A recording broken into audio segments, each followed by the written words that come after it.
শুধুমাত্র ছেলের মারাই ছেলেদেরকে কষ্ট করে বড় করে। 24 ঘন্টায় কয় ছেলেকে কষ্ট করে বিয়ে বড় করছে, ছেলেকে কষ্ট করে বড় করছে, বিদেশ পাঠাইছে। কেন পাঠাইছে?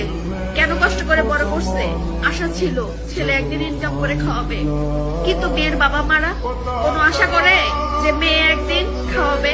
আশা করে না। তাদের একটাই আশা থাকে, মেয়েকে ভালোভাবে বড় করবে, লেখাপড়া শিখাবে, বিয়ে দিবে। একটা মেয়েকে বাবা মা বড় করে 20 বছর পর্যন্ত লালন পালন করে, লেখাপড়া করে বিয়ে দেয়। আমরা এসে কি করি? পরের ঘরের ছেলে, সংসার, তাদের মা সবকিছু সামলাই আমরা, তাদের আত্মীয় স্বজন, বোন সবকিছু সামলাই। কিন্তু যারা জন্ম দেয়, যারা বড় করে বিয়ে দেয়, তাদের কোনো কিছুতে কামে লাগে? আমাদেরকে লাগে না। পরের বাড়িতে সবকিছু সামলিয়ে জীবনটা শেষ করে দিয়ে আমরা